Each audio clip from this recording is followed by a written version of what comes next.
At the engagement ceremony, my fiancé stated, "My ex is a part of my life. You either accept that or we end the engagement." All eyes landed on me. I calmly responded, "All right." And then, can you imagine standing there, hundreds of eyes on you, your heart pounding, as the man you're about to marry declares, "My ex-girlfriend is irreplaceable. If you don't like it, we'll call off this wedding." What would you say? I just managed one word, and it blew up my entire life. It was supposed to be the most magical night. The Charleston sky was painting the most incredible orange and purple canvas, with all those beautiful church steeples silhouetted against it. Our engagement party was at this gorgeous estate, blending modern elegance with classic Southern charm. Soft music from a string quartet drifted through the air, mixing with the scent of jasmine. This was it, Amelia Hayes and Jackson Pierce, the perfect couple. I was in a chic lavender dress I'd sketched myself, moving through the guests. My smile was real, my eyes full of warmth.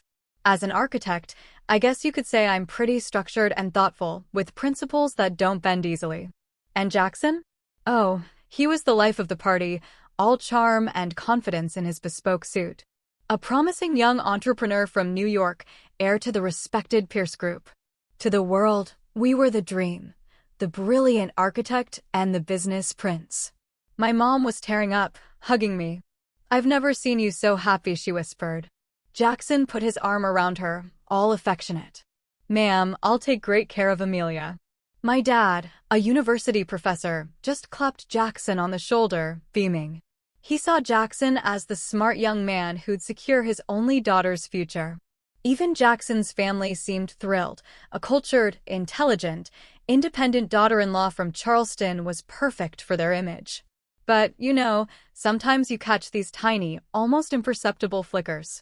Like when an old friend of Jackson's slapped him on the back and said, "Finally, someone to tame this wild lion."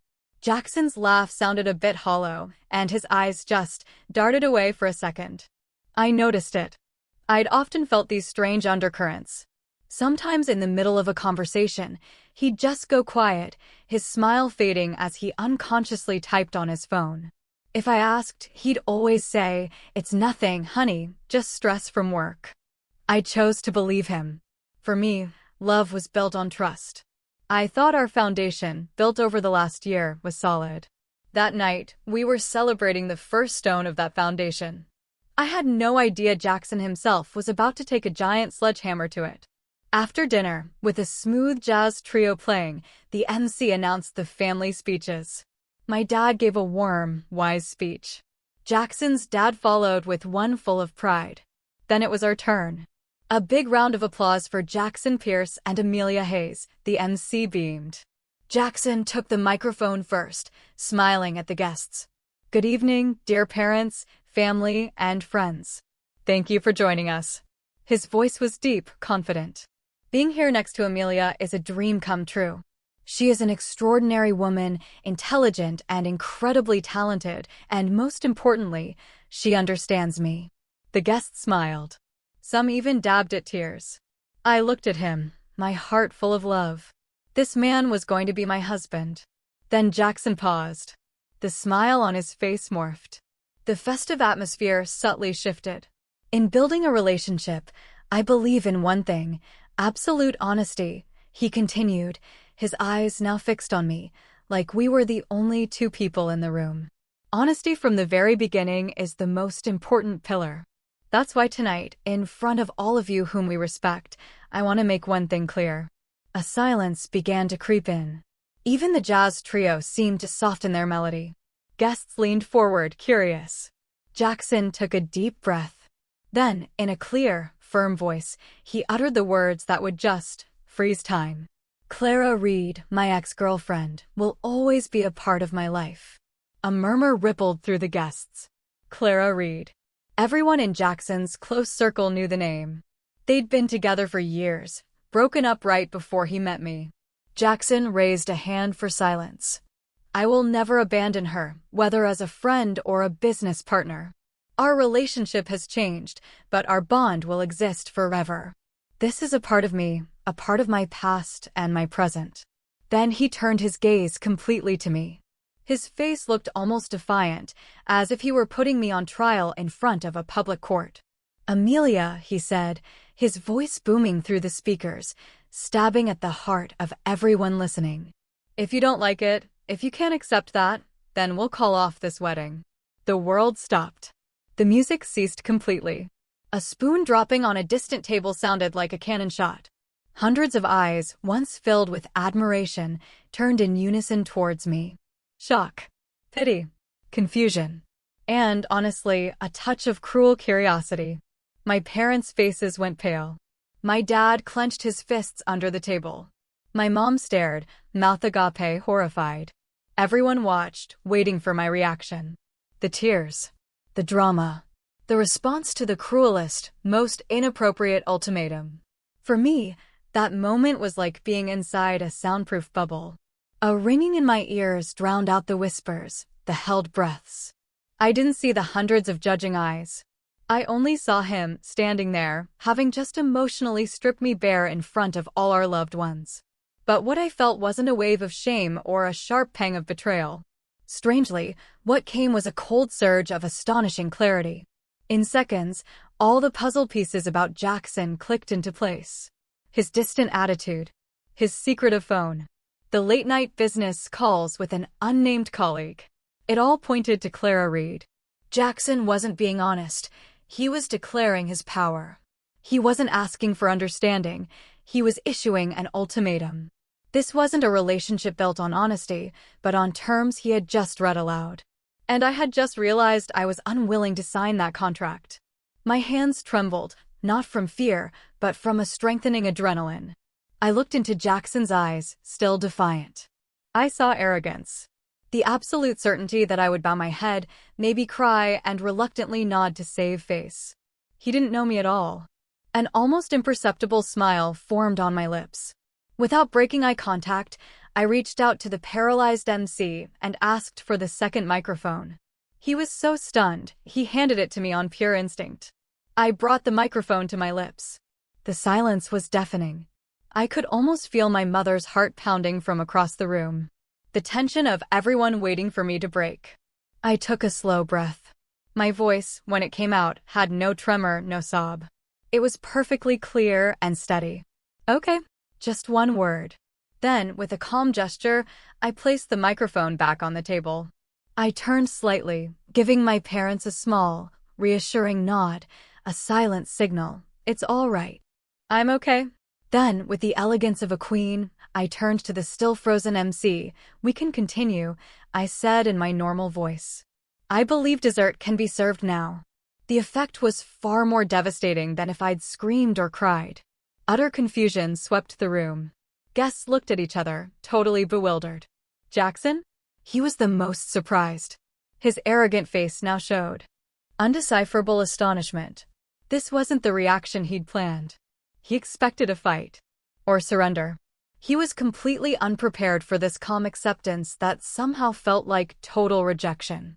I sat back down, picked up a glass of water, and drank slowly, as if Jackson's speech hadn't been a bomb destroying my future, but just a slightly odd little interlude.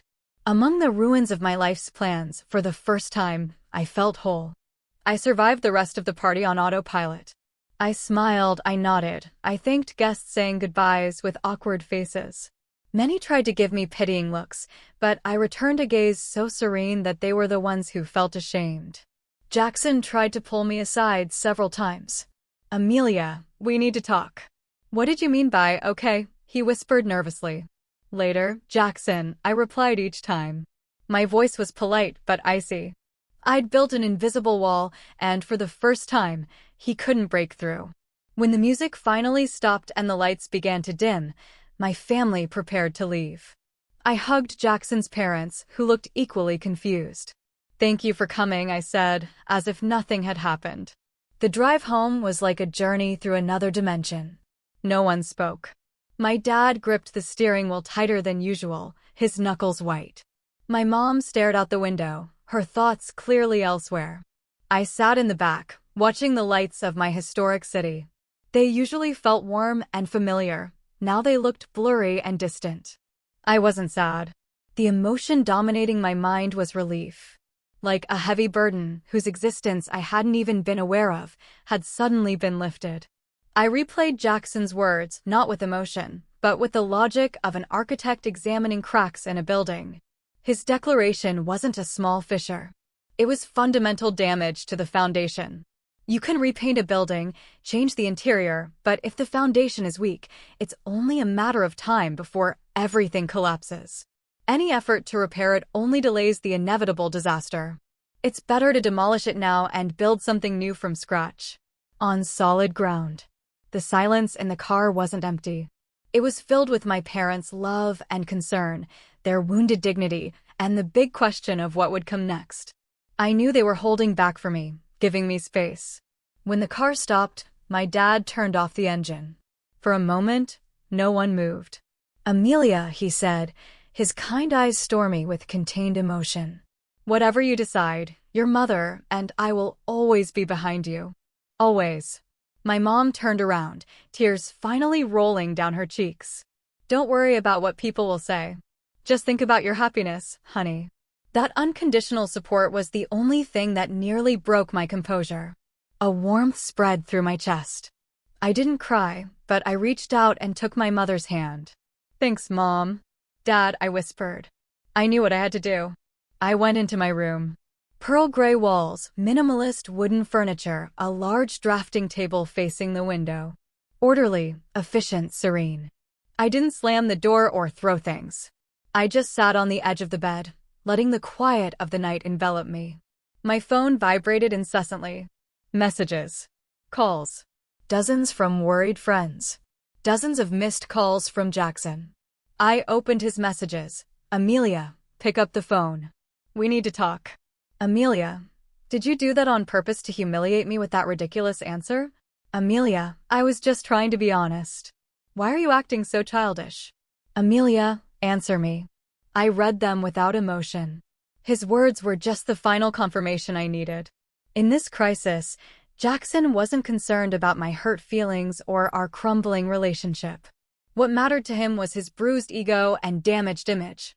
He was twisting facts, making himself the victim of honesty, and labeling my reaction childish.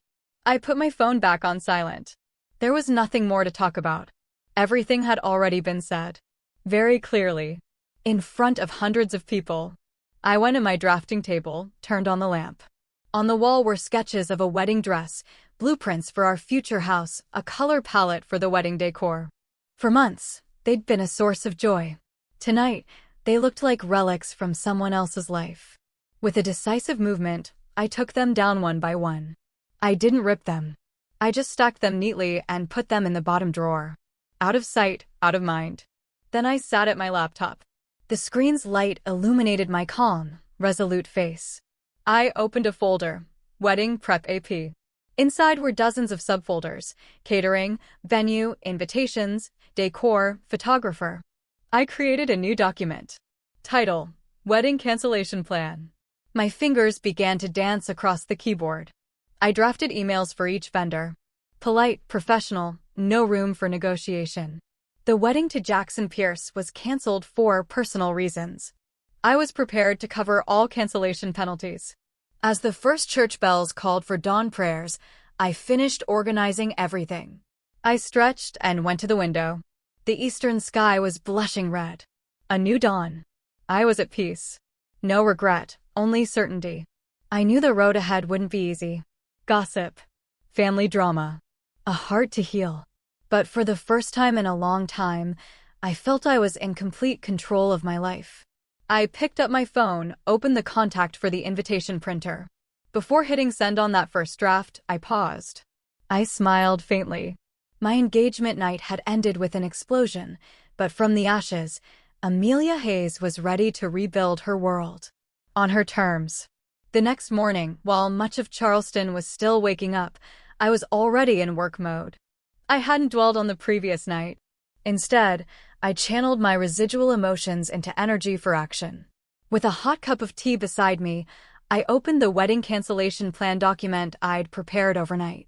The first action was the hardest, contacting Mrs. Davis, our wedding planner. She was a highly competent woman who'd become a friend. I took a deep breath and hit call. Hi, Amelia. To what do I owe this call so early? Last night's party was wonderful.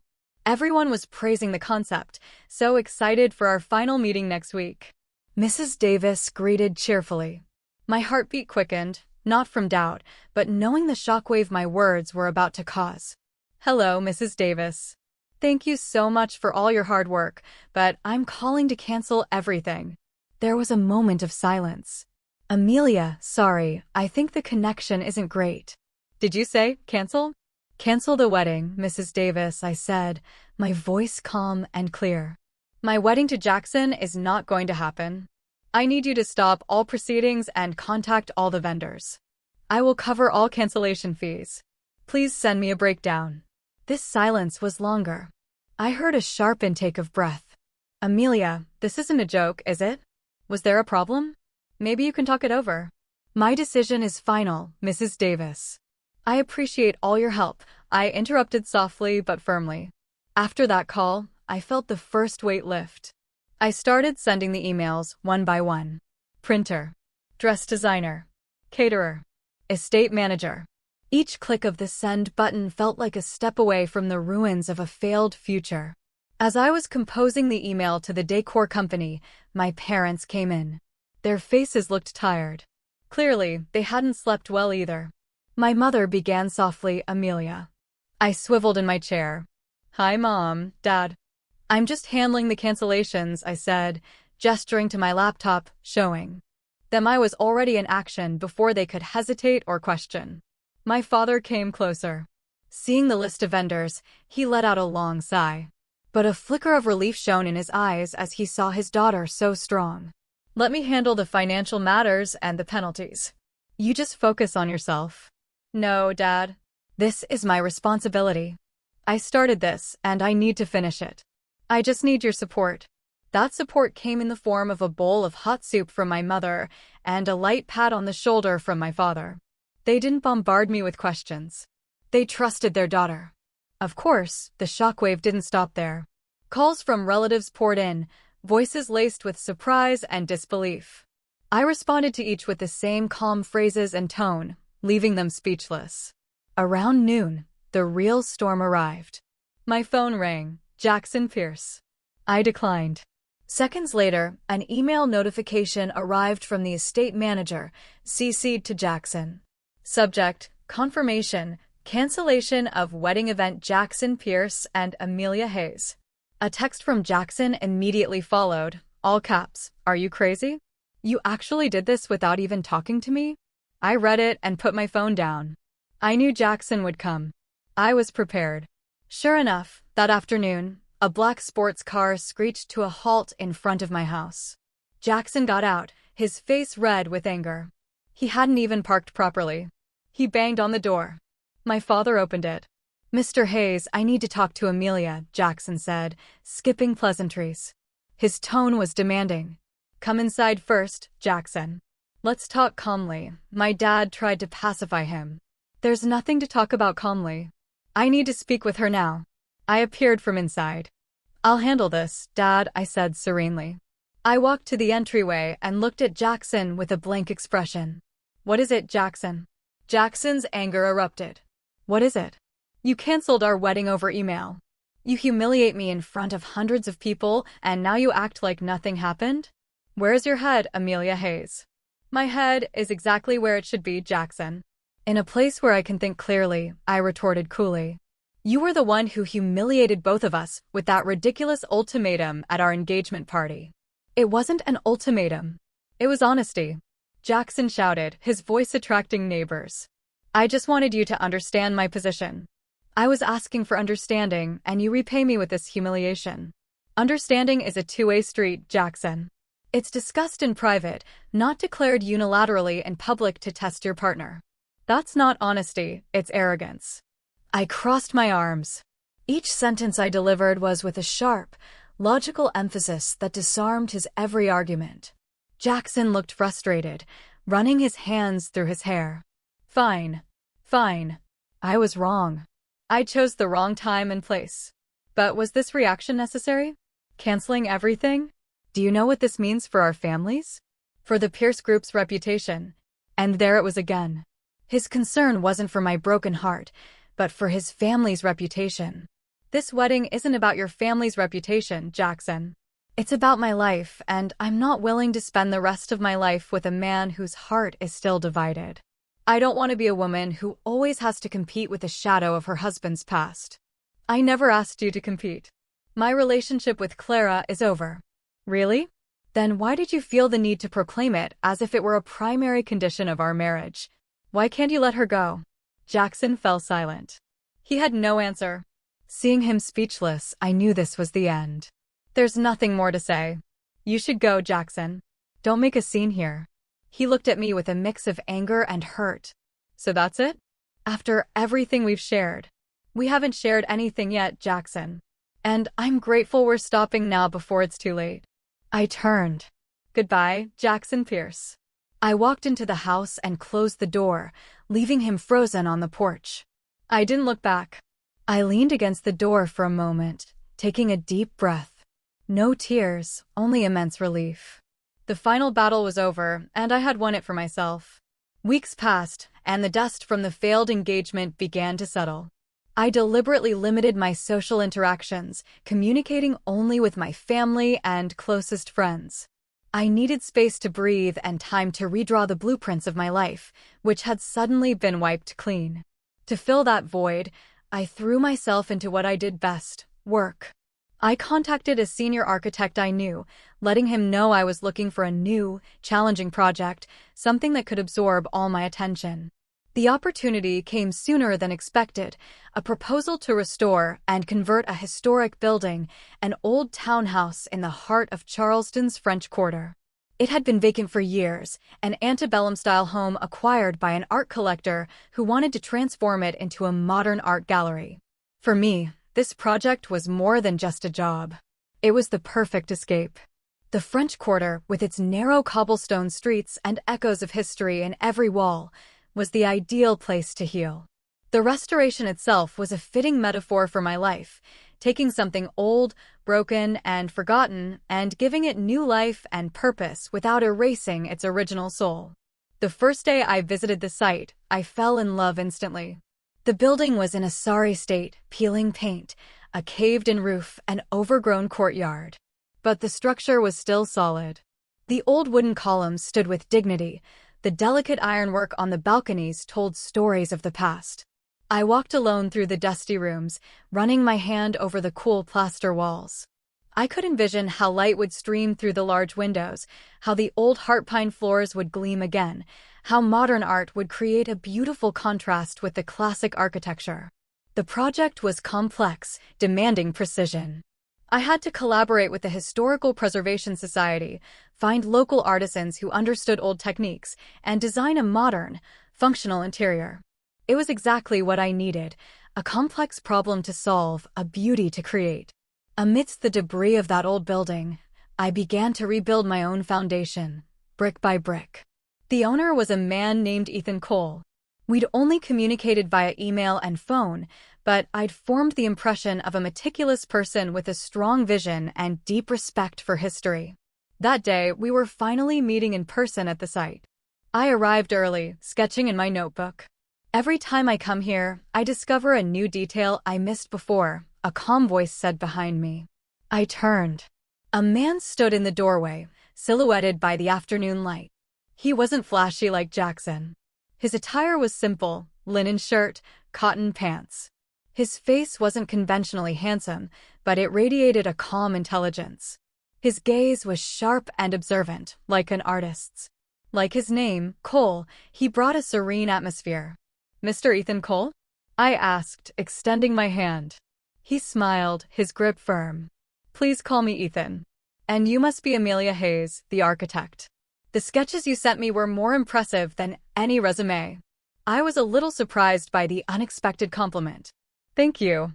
I was also impressed by your vision for this place." We spent the next 2 hours walking through the building. Our conversation flowed naturally. It wasn't just client and architect, it was two people who shared a passion for art and beauty. We even had a small debate. Ethan wanted to preserve a deteriorated carved wooden mantelpiece for sentimental value. I, from an architectural perspective, argued it was weakened and posed a structural risk.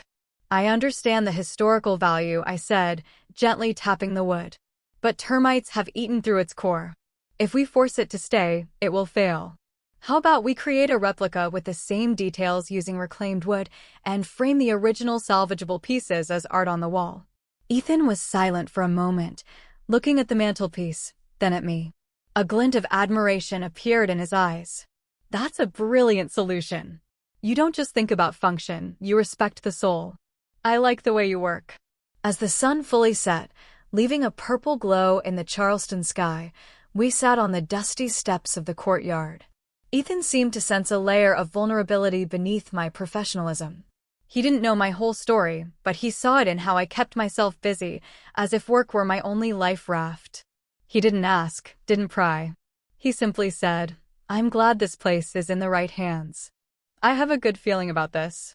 It's going to be a masterpiece." Those words, purely about my work and skill, felt like a comforting balm to my still weary soul. That meeting gave me a glimmer of hope. This wasn't just a project. It was a collaboration. And for the first time in weeks, I felt I wasn't alone. Though I tried to bury myself in work, the outside world didn't forget me so easily. The echoes of the failed engagement still surfaced. One day, buying coffee, I ran into a distant acquaintance of Jackson's. "Amelia, how are you?" she chirped with an overly enthusiastic tone. "Honey, I heard about you too. Such a shame, really. You seemed so perfect together."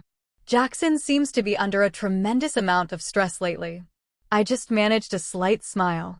I guess everyone has their own path. If you'll excuse me. I left quickly. On social media, I saw photos of mutual friends with Jackson laughing at events I was supposed to have attended with him. A small pang of exclusion, a reminder that breaking up with Jackson also meant breaking up with a part of my world. But amidst the unpleasant gossip, the real support felt even stronger. My closest friends never wavered. They didn't pester me with questions. They brought me food, watched movies with me, or just sat in silence when I was exhausted. "If you want to be angry, scream. If you want to cry, cry. We're here," one told me one night.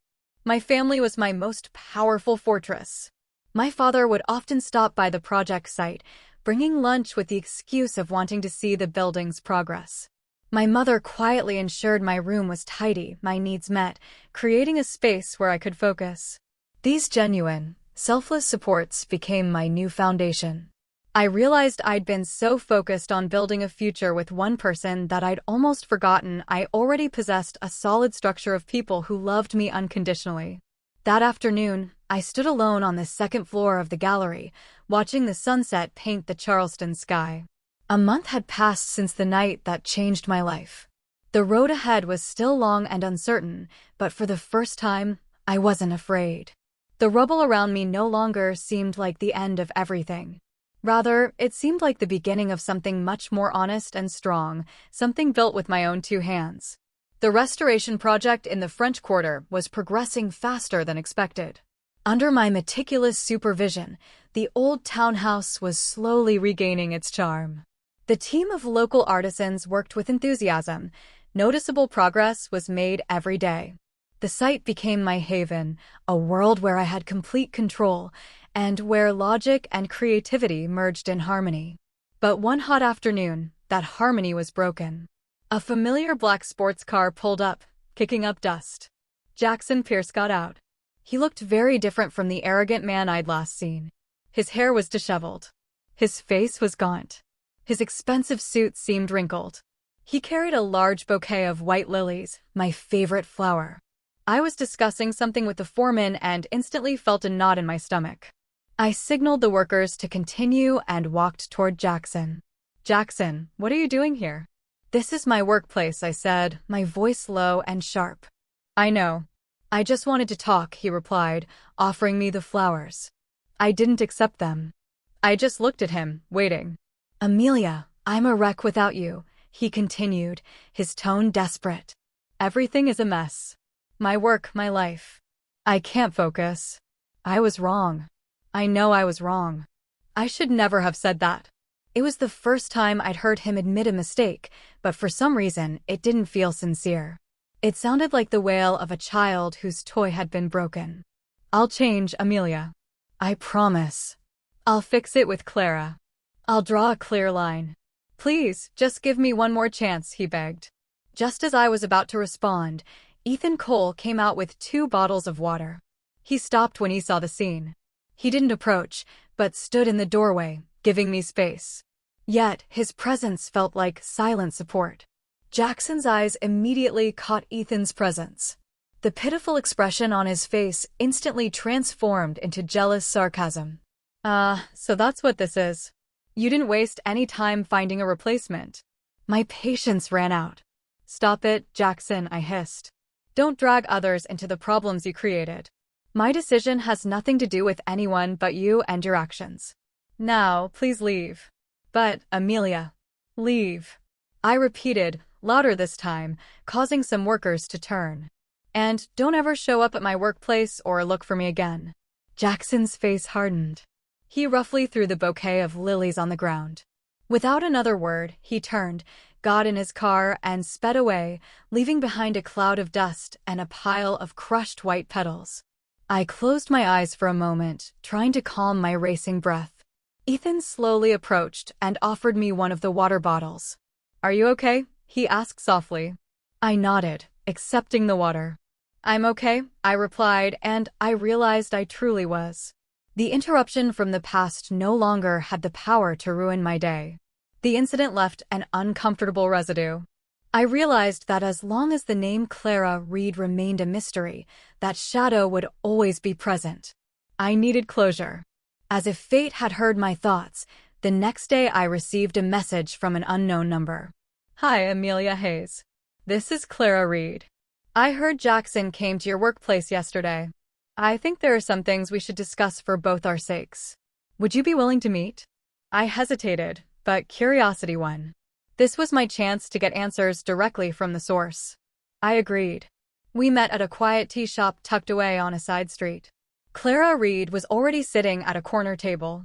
She was elegant, with a strong professional aura. Her face was beautiful, but her eyes showed a hint of weariness. No trace of hostility. Thank you for coming, Clara said. I wanted an explanation, too, I replied frankly.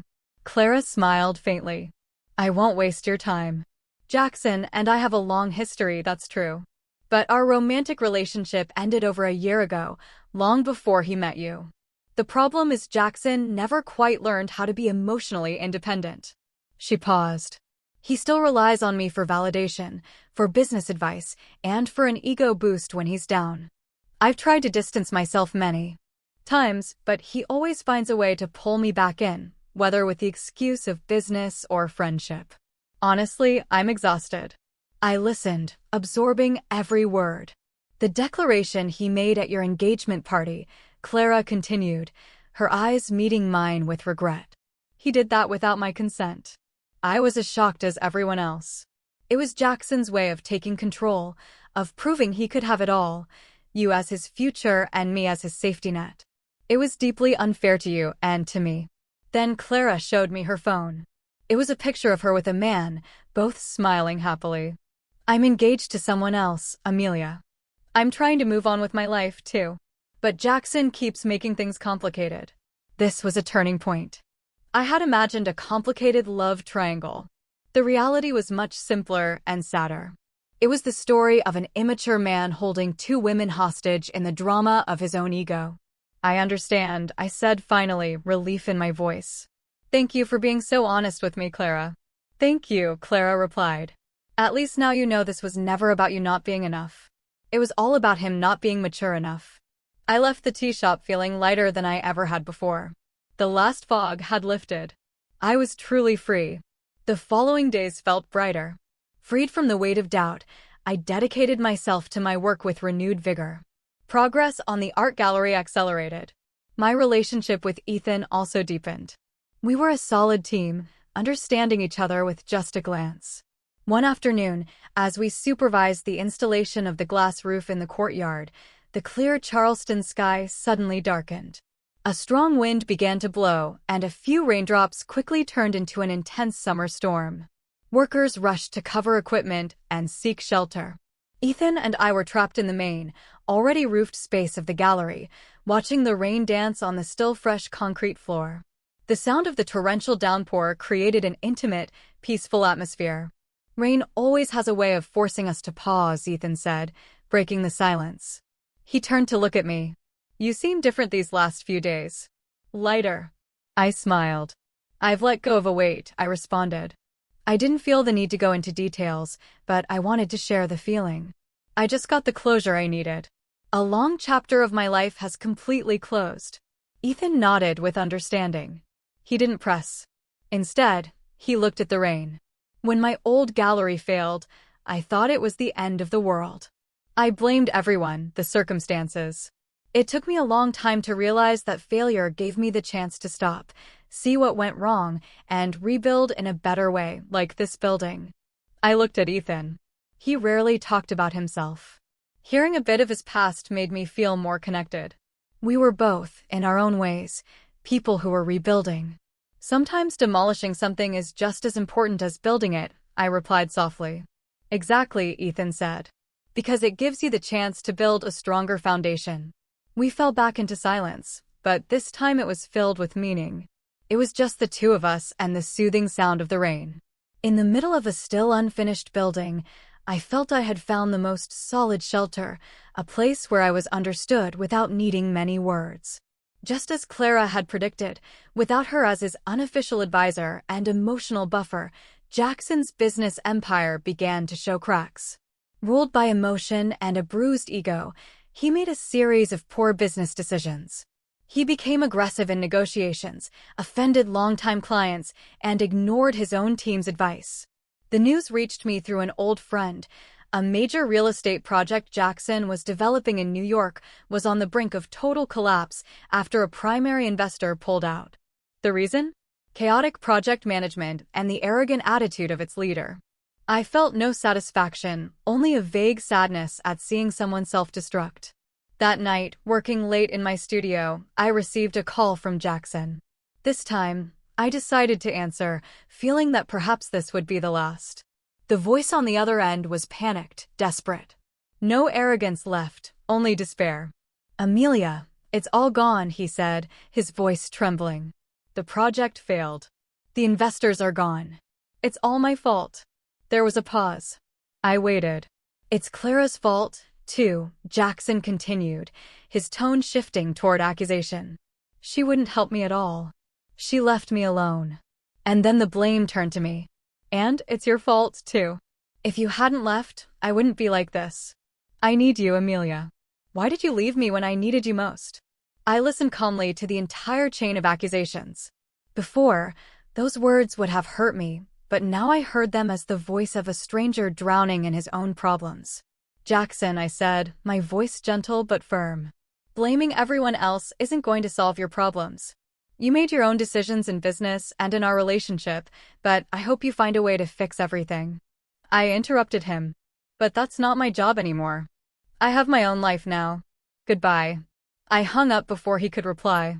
This time, I had truly, completely severed the last tie. I no longer felt anger or pity or even cared. I just felt neutrality. And neutrality was the most absolute form of freedom. 2 months later, the art gallery project reached its first major milestone. The entire main structural restoration was complete. The new roof was installed. The old walls had been reinforced and repainted in their original colors, and the old heart pine floors had been polished to a shine. To celebrate, Ethan suggested a small toast just for the core team and the artisans who had worked so hard. That afternoon, in the still empty central hall of the gallery, we gathered to give thanks and share some food. The atmosphere was warm and filled with gratitude. For me, the moment felt very emotional. I looked around at the high ceilings, the sturdy columns, and the golden sunlight streaming through the large windows. I had done it. I had transformed ruins into something beautiful and hopeful. It was a tangible testament to my ability and my perseverance. After the workers left, only Ethan and I remained. We stood side by side in the center of the room, contemplating our work in a comfortable silence. There was a time I wasn't sure this place could be saved, Ethan said, his eyes scanning the room. but you saw its potential and brought it back to life. We brought it back to life, I corrected with a smile. It was a team effort. Ethan turned to face me, his gaze deep and soft. Amelia, he said, his voice more serious. Working with you these past few months has changed more than just this building. My heart skipped a beat. From the first day I met you, I admired your strength. I admire your talent, your way of seeing beauty where others only see ruins. But over time, I realized I wasn't just admiring Amelia Hayes, the architect. He paused, searching for the right words. I've grown to love you. The confession was quiet, sincere, without any pressure. It wasn't a grand declaration, but an honest expression of feeling. I looked at Ethan's face, bathed in the sunset light. I saw warmth, respect, and sincerity in it. All the things I had once longed for. I didn't need to answer with words. The most genuine, brilliant smile I'd had in years spread across my face. In the middle of the gallery that had become the symbol of my own rebirth, I knew I had not only rebuilt a building, but I had found a new foundation for my heart, and this time it felt incredibly solid. Ethan's sincere confession that afternoon opened a new door. We didn't rush. Instead, we let the feeling grow organically, the same way we had cared for the old townhouse. We were no longer just architect and client, but two souls creating something beautiful together. Our days were filled with happy activity.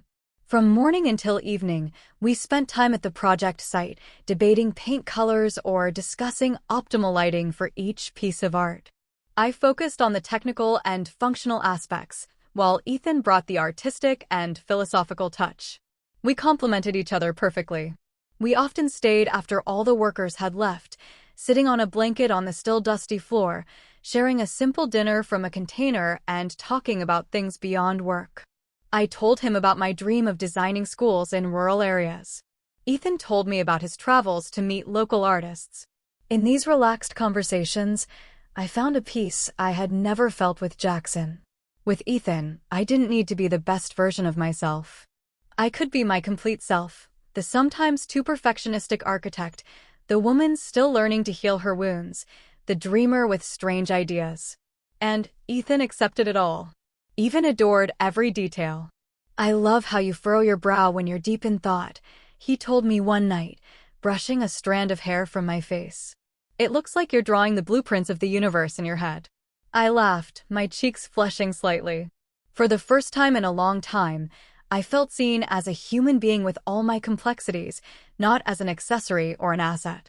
The process of building the gallery became a metaphor for our relationship, slow, thoughtful, respectful of the past, but with a clear vision for a bright future.